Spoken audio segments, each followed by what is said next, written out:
You want me to take this one, Steve? I've actually... Well, yeah, you probably know more than I do, but I just wanted to make the distinction between welding in a sanitary fashion and sanitary welding.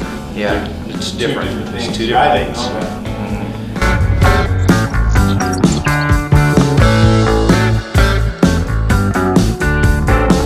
Yeah, sanitary welding, at least to me, and you could certainly correct me, that's almost exclusively tubing. Yeah. And it's welded in such a way that when the inside is as smooth and sanitary as possible. Yeah, so it doesn't collect food. So you're talking about a tube. The weld on the inside of the tube. I think in every, when you say sanitary welding, yeah, to me that means you're welding stainless steel tubing to pipe product. Yeah. So your product goes through a pipe. Yeah. So So like a beverage. your liquids, your beverages, your mac and cheese, your potatoes, marinara sauce, all that goes through a whatever pipe. it may be. So they'll have a cooker on one side of the plant, but your filler's over here, and they'll pipe that clear over in a pipe and pump it. It can be, when you say pipe, I'm thinking, but it's probably... No, it's a smaller pipe. It's It's usually ranges from 1 inch to 4 inch commonly. No, that's not very big. And sometimes you'll have a 6 inch, but that's a big Didn't you pipe. spend a year welding 1 inch sanitary tubing somewhere? Oh yeah. I've done it all. So I worked in the beverage plants, so Coca-Cola, Pepsi-Cola, when I first started welding. And so I learned that aspect of it pretty well as far as the welding goes. And so you have to purge the inside of the pipe you have to get the oxygen out of it, the inside of the pipe. So we'll run a gas, usually argon, but you can use nitrogen, into the pipe. So you'll tack this all together, and then you'll run the nitrogen in there, or argon, and then you weld from the outside, and it's basically just a fusion weld, and you'll melt through, and you're basically welding on both sides of the pipe, all the way around. And like Steve said, the inside needs to be smooth and no sugar. When you're welding on sugar is what we call it, because when it burns up, basically, when stainless burns with oxygen present, it just turns into like this sugar. It looks like black sugar. Oh really? Does it flake off and just... It can flake off, It's just it's a granular sugar type looking stuff. It's hard, of course, hard is steel. Yeah, and what can happen is that collects bacteria. Oh yeah. Now, I was working on a job once that somebody that didn't know what they were doing welded this sanitary tubing, and it was on a water system, and it was basically the water that was supplying the plant. It was city water coming in first, and then they run it through a RO system, cleaned it up, and then they were using that for the beverages. And they scoped these welds and found out that there was problems, so we replaced them all with properly welded welds. And it was the weirdest thing I ever seen in the whole time I was doing that, was moss would grow in the sanitary or the sugar, and then start growing the length of the flow of the pipe. So there was this moss growing in the pipes, the green moss, and it was starting right there at good place to hold the on, sugar. and just... Yeah, and it would go out and around. It was the weirdest thing I ever seen. And so you can just imagine. That makes me not want to drink. Oh yeah, I won't tell you the brand. But anyways, it was bad, and I mean they go after that company that did that. Oh yeah. And so you can just imagine milk or sauce in that sugar. It would just, you can't clean it because it's porous and that. And so that has to be welded properly. And it might be 30 feet down a tube. I can tell you, if I've had discussions with engineers, the plant in town here.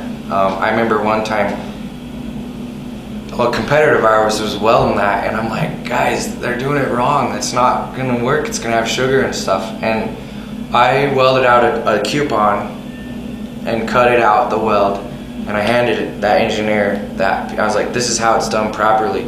You go cut one of those out and it's gonna have black sugar in it. And they did, and I've talked to him. And it did. It did. And I was like, they're not doing it right, they gotta purge that, you know? And to this day, he's told me, that was a long time ago, probably about 15 years ago. He still has that coupon, and he shows everybody when they start talking about this. This is what we want. This is what I want. He still has that coupon that I gave him. And we picked up more work because of that. Oh, you know? yeah. But it's important. It's one of the most important things when you're dealing with sanitary tubing. Now I'll shift gears real quick. Man, sanitary tubing is huge because breweries, Oh, yeah. you know, use sanitary tubing. The beverage, pharmaceutical. Oh, yeah. Pharmaceuticals got to be clean. In fact, in some of those plants, they'll actually use a robot to weld it. An orbital welder is what it's called. Because they want it perfect. It's got to be It's perfect. got to be perfect. Yeah, and I don't know that there was an orbital down in Pocatello very often, but I think maybe some in the first days. Wasn't there a contractor at some point had an orbital probably. welder? Yeah, probably. When they put in a whole bunch of piping. Yeah, and that's a more sure way than by doing it by hand. Yeah. But it's expensive, of course. You know where else that's important? I didn't really think of this or know this, but hot rodders, racers, when they build headers Yeah. Oh yeah, In their for their cars, yeah, they got to purge that. if they purge the headers, because that sugaring that can happen if you don't purge will interrupt the flow of the gases leaving the engine. It So, can cause a problem. yeah, I mean, it's, Boom. well, no, it's just not as high a performance. Oh, yeah. It just Yeah, it doesn't, restricts yeah. it. Yeah. it doesn't get the gases out quite as quick because it hits that, Hits that and Causes causes the turbulence. turbulence. Yeah. Yeah. just doesn't work as well. Oh, that's So that's interesting. actually used in automotive. Yep. Yep. So it's in some probably every cases. place where you have a tube that has any type of sanitation. And it's only on stainless. Now you can weld a carbon steel one out and it doesn't sugar. Oh, really? Uh-huh. Why on stainless? What's the? It's the chromium that burns up in it. It oxidizes. Yeah, oxidizes. I guess that sugar is, you'd call it an oxide. And And of course, you got to have oxygen molecules to make an oxide. So Yeah. That's why you purge it. that's why you purge it and get rid of the oxygen. the oxygen. And I've had times where I've purged it, and you know, purge it falls off, or it, you know, and you can tell even when you're welding it if it's not purged. You learn it sinks in more, and you're like, oh no, this ain't purging, so you gotta start over. But it's one of the most important things, that purge. That's interesting. Yeah. That's really interesting. Now that's just on the pipe. Now the Yeah. structural, I actually on structural steel, like conveyors and things would be structural. The weld just needs to be smooth, as without very many ripples. Smooth, and then your undercut, no undercut. It's just got to tie in smoothly on the edges of the welds. And sometimes we'll grind the weld off a little bit. And so if you make a nice smooth weld, you don't have to grind very much off Oh, okay. to make a nice smooth So the grind is joint. really cleanup work. Yeah, so it lessens the amount of cleanup work. Yeah. But you can, a good guy can put a smooth enough weld on there that when you hit it with a polisher, there's no pores, there's no place for bacteria to grow, and basically that would be a structural sanitary weld. You don't have to purge anything, it just, you just weld it to where the surface is as flat and as smooth as you can make it. On some of those, I noticed that it's so flat and smooth, you can't even hardly tell it's welded. Yeah, I mean, it's just exactly, like, and that's it's what you just want. One piece. That's what you want, and I mean, you can run your fingers across it. It's nice and smooth. There's no holes. There's no burrs. There's no anywhere for any food to catch. But that still takes a little bit of practice too. Oh sure, yeah. You can't just let anyone weld on it. Yeah. Well, I've watched my dad, the old farmer, in the barn, fixing a tractor, and you're going like, I don't know if that weld's gonna hold. You know, it's all Yeah. bubbly, and it's just, so it's, Well, Yeah, you don't want that. Yeah, I know that. On food processing equipment. No, and I guess the thing that what people misunderstand is everyone puts a welder in one group. Because my brother-in-law can weld, so I can weld, you know. So yeah, he's got a welder in his garage. That basically makes me a welder, you know. I mean, that's my joke, okay. But you're right. But I mean, it's everyone's like, oh yeah, I did some welding in high school, so I'm just as good as you are. You know, I've had to bite my tongue many times at family gatherings or whatever, because there's a whole bunch of different calibers of welders. Yeah. And there's welders that, you know, hobby, you know, stick, gob at will, my uncle calls it, gob at will, in the garage, and look, it's stuck together, I'm a welder, you know, and so there's... That's the kind of welder my dad was. Yeah, and... So it's there. And you know what? It stays. That works for people, okay, that's fine, I'm not gonna make fun of those folks, because they're building something, you know, but then there's guys who have to pass an X-ray weld. That is like... That separates the first aid card holders and the heart surgeons, okay? Because that's what it is. That's the difference. They're a heart surgeon, and men from the boys. Yeah, exactly. And there's a huge gap, and to get to that point, to be able, like you said, lots of practice, you know, lots of learning, lots of, you know, learning from other guys who do it, and practice again. I mean, it just takes a lot more. And dare I say, maybe one more thing, like an artist. Oh, sure. You know, some people are just artists. Yeah. There are welders that are artists. Sure. Surely. Absolutely. There's just something about it, they can just do it. It's a skill. Yeah. And they have the talent. Man, I've tried. Well, and it is difficult. And then you see some of these guys that we have here. It truly is art. It is. Yeah. It is. Daniel, Andrew, you know, those guys are, and Rusty's good. Even Roger, you know, the guys that we have working for us that do it day in, day out, and I've learned a lot over the years. You know, and I did a lot of it too. And I've jumped right back in and tried to help them on jobs and projects here, and I'm so rusty. You know, you really have to keep your hand in it, and so yeah, artists, that's a skill that they have. But ISU, you know, I that's what I went to school for, and that's my passion. Kind of is good welding, and so that's why I love helping the school out down there. And like what you said, there's kids that come through the program that they basically have to sit them down and say, okay, look, this is not cut out for you. You need to find something else to do. And there's just some guys who just can't do it. Yeah. And pass an X-ray weld or weld on really expensive stainless and make it not burn up, you know? Yeah, exactly. And so some people just ain't got it, or their hand-eye coordination is not as good, because you need a lot of hand-eye coordination. Yep. Yeah. And actually, the best welders, they say, and I've been around a couple in my career, are women.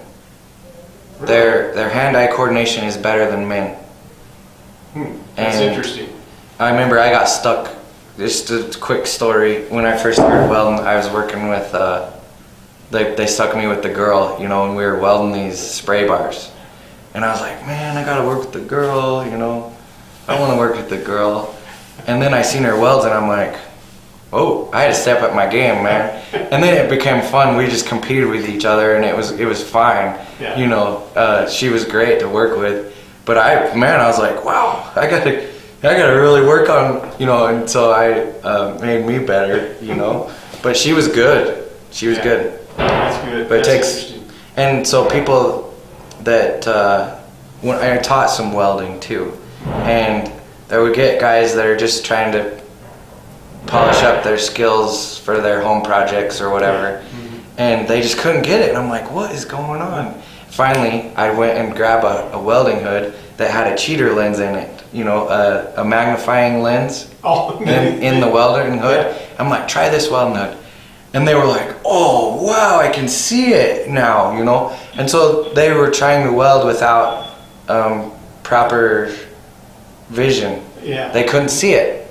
So you have magnifying glasses? I didn't know that. That's my biggest problem. Some people do. Some do. As we get older, I haven't needed it yet, but I'm sure I will eventually. I need it. I would definitely need it. My dad uses a cheater lens. Steve's got one. We call them cheater lenses. And it's like reading glasses, basically, in your hood.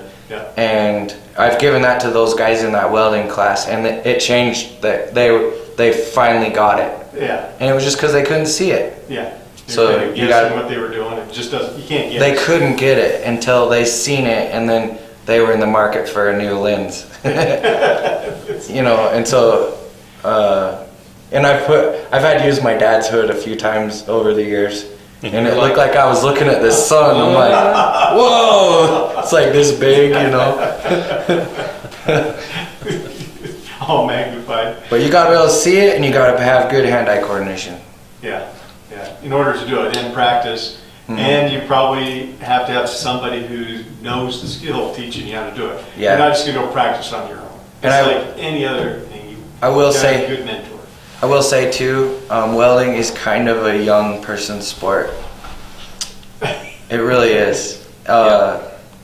You know, in that welding class, I've had guys come in wanting a career change or whatever, and I don't teach it anymore. But the ones that I think I did it for about 6 or 7 years, and somebody told them you can make $150,000 a year being a welder, and they're 60 years. Sign me up. Yeah, they're 60 years old. Well, I can do this. 55 years old, 6 years old, and they're like, "Well, I'm gonna go make 150,000 a year," and I'm like, "At a night class?" You know, I mean, and that's the misconception that a lot of people have. But anyway, it's a young. They've struggled, Oh yeah. really struggled, Yeah. just trying to get the basics of it, and that's why I say it's a great career for a young guy to get into.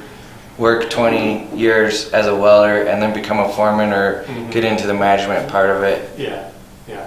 Because they're talented. At that point, they really understand. Oh, sure. And that's who you want in management. That's right. Somebody who understands it. Yeah. Excellent. I think one of the things too that we have to watch out for is we'll have, just like what you're saying, we'll have guys say, "Oh yeah, I can weld that." Yeah. And then they'll weld the whole thing up and it's not. They should have stopped at the first weld. Yeah. Right? Because they just ruined the whole thing. We made it, could have fixed it at the first weld, but they don't recognize that they're screwing it up. Right. That And happened they to weld me. the whole thing. And they weld the whole thing up, and you come back in, and you're like, "Ooh, what happened to this?" Like all warped and tweaked, and you know. I used to have my own business, similar type of stuff. And we had a guy that would come in in the evening as a second job and work for us. So I don't know who decided this. Somebody, I don't think it was me, but somebody decided that this thing, it was a bunch of tubing and stuff, should be welded together with a particular type of welding technique, not technique, but equipment called MIG welding. And in food processing, you usually don't do much MIG welding because it doesn't, like Chad was saying, it's really hard to get a nice smooth weld. level weld with it. Beads is what you do. Is that? It kind of, Yeah. It can be porous. Yeah, and I mean it's fine. It's used a lot in industry, but for food processing on stainless tubing, it's not the best.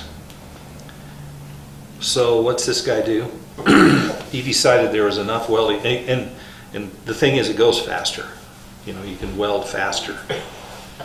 Speed isn't And necessarily. he had her all done by the next day. We walked in, had it all done. I looked at it and went, "Oh, geez." I mean, it was just unacceptable. Ugly. It was ugly, and because it had these big bumpy welds. Structurally, I'm sure it was fine. You know, it would have been fine, but so we ground and we tried to wash back over it with a TIG torch, and Oh, it's miserable. it was a mess, and it turned out to be a mess, and it was Almost faster just to rebuild the whole thing. bad deal. Yeah. That reminds me of the statement at Orange County Choppers. Remember those guys? Mm-hmm. And can't remember the kid's name on that show, but he hired somebody, and the guy was just like an elephant in a china cabinet. Mm-hmm. He goes, "Doesn't that kid know we're working on a $150,000 motorcycle?" You know, basically he was saying, "Yeah, he doesn't know what he's doing. He's getting wrenches where they shouldn't be." Yeah, and it's causing more work than you'll get someone who's overconfident, who thinks they can weld, and you know that's why we test. You gotta test guys out, and you don't just want to let anyone weld on them. Yeah. You know, you gotta know it. That's a very important part of building conveyors, having the right guy welding. Well, and you're going to take it into your customer, who's a long-time customer. Yeah. They trust you. Mm-hmm. And it has the wrong weld on it, that would be a bad mistake. Even if it is structurally sound and would work, bad idea, because they'd walk up and they would know instantly. Yeah. Yeah. So. And even there's been, you know, times where we're behind and we don't have enough guys and that, and I'll be like, well, I'll weld it, and I'm thinking, no, I'm just gonna wait till they can do it, you know, on the highly critical stuff, because that's good. You have enough savvy to do. You have to, because I would love to do it, and I could do it. But you're gonna practice. And I have done it in the past, before. but it might take me a little bit to get brushed up, just because I don't do it all the time anymore. And it is a young man's sport. It really is. It really is. Yeah. And you're kind of crossing over the line. Yeah. Not as young as you used to be. Not as young as it used to be, but I don't know. It's fun. I miss it. I miss welding all the time.